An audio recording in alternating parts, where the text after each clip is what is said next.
Hotel में ना एक बाबा जी बर्तन मांजते थे। बूढ़े आदमी थे, 70 साल के करीब उम्र थी। उनका एक बेटा था, एक बहू थी, एक पोता था, लेकिन वो बेचारे बेटा बीमार रहता था तो लिहाजा वो खुद मजदूरी करते।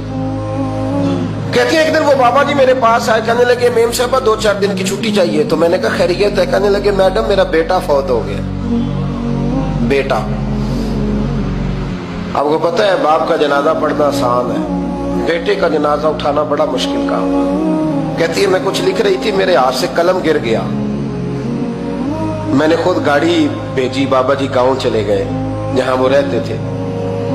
कहती 2-3 दिन के बाद मैं और मेरा शौहर गए तो रास्ते में हम बातें कर रहे थे कि क्या ताज़ियत करेंगे।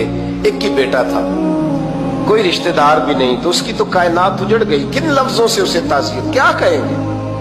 कहते जब हम गए तो वो टूटी हुई चटाई पे बैठा था, कुछ लोग करीब थे। हमने जाके कहा बाबा आप मुसलमान हैं, हम आपको क्या नसीहत करें, एक ही बेटा था, कि किस तरह करके हम आपको तसल्ली दें। तो कहते उसने आंखें खोली, बूढ़ी आंखों में ईमान की रोशनी।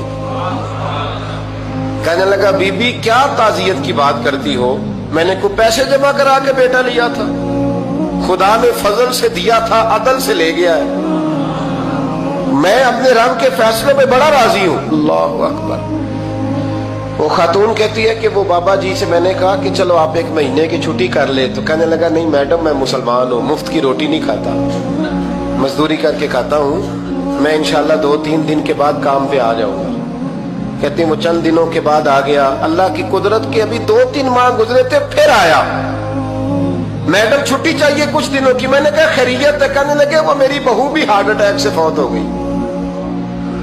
कहते अब मैं भी तड़प गई और ईसाई हो कि मेरी आंखों में आंसू आ गए। मैंने कहा घर का दरवाजा बंद हो गया, अब ये बेचारा क्या करेगा। वो अपने शौहर के गम में हार्ट अटैक से फौत हो गई। कहते हम फिर 2-3 दिन के बाद ताज़ियत के लिए गए, फिर टूटी हुई चटाई, बूढ़ा ना अपनी उंगलियों से जमीन पर कुछ बना रहा। कहते करीब गई और मैंने जाके कहा बाबा अब तो तसल्ली आपने खुद ही करनी है, जो निजाम था वो तो हो गया। तो कहते हैं फिर उसने आंखें खोली, आसमान की तरफ देखा तो कहने लगा बेटी कोई परेशानी नहीं, मेरा बेटा बगैर शादी के भी तो फौत हो ही सकता था ना, बस मेरे मालिक ने जब चाहा जैसे चाह हुआ। मैं इंशाल्लाह 2-4 दिन के बाद काम पे आऊंगा। ये मेरा 3-4-5 साल का पोता है, अभी स्कूल दाखिल हुआ है, मैं साथ ले आऊंगा, वहां मेरे साथ ऊपर क्वार्टर में जहां मैं रहता हूं ये भी रहेगा। कभी कभी मैं देखती छत पे खड़े होके कि दादा घोड़ा बना हुआ है और पोता सवारी कर रहा है। वो सवेरे उठता, उसको स्कूल छोड़ के आता, शाम को लेके आता, प्यार करता, मोहब्बत करता।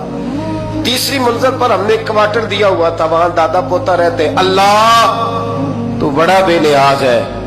कहती है इकबाल एक दिन ना पोता ऊपर वाली मंजिल पे खेल रहा था, उसका पैर फिसला, वो गर्दन के बल जमीन पे गिरा। मुझे खबर हुई तो मैं दौड़ी, एम्बुलेंस मंगाई। खून से लिथड़े हुए उस बच्चे को दादे ने अपनी गोद में रखा। और जब हम अस्पताल की तरफ गए तो हॉस्पिटल बाद में आया, जनाबे इजराइल पहले आ गए और कहते वो गोद में दम तोड़ गया। फिर दादे ने उसे अपने हाथों से गुस्ल दिया, फिर उसने अपने बूढ़े हाथों से कब्र खोदी और फिर मिट्टी डाल के कहने लगा इन्ना लिल्लाहि व इन्ना इलैहि राजिऊन। जे सोना ही मेरे दुख विच राजी, जे सोना ही मेरे दुख विच राजी। फिर सुख नु चुल्ले डावा। कहती वो मिट्टी डाली उसने और जब वो वापस पलटा तो मैं बाजू से थाम के होटल करीब लाई और मैंने उसके करीब कहा कि बाबा तू टूट गया है, तू बिखर गया है। तो कहते हैं यूं उसने हाथ रखे और यूं आंसू छटक दिए। कहने लगा मैडम क्यों मेरे अंदर कोई अकीदा नहीं, मैं कोई लवारस हूं, मेरा कोई रब नहीं, मैं क्यों परेशान रहूंगा, मैं तो पका हुआ फल हूं। थोड़े दिन गुजरेंगे कब्र में जाऊंगा और जब जन्नत में जाऊंगा तो अल्लाह मेरी बेटे से भी मुलाकात कराएगा, मेरे पोते से भी मुलाकात कराएगा, मेरा रब सारी मुलाकातें करा देगा। मैं अपने अल्लाह की रजा पे बड़ा राजी हूं। वो खातून कहती है मेरा और मेरे शौहर का कलेजा फटने लगा। मैंने कहा बाबा ये जज्बा कहां से मिलता है, ये सुकून कहां से आता है। یہ کیفیت کیسے ملتی ہے؟ مجھے کہنے لگا تو نے لینی ہے؟ میں نے کہا تو کہنے لگا تو بھی گنبد خضرا والے نبی کا کلمہ پڑھ جا، اللہ تجھے سکون عطا کرے۔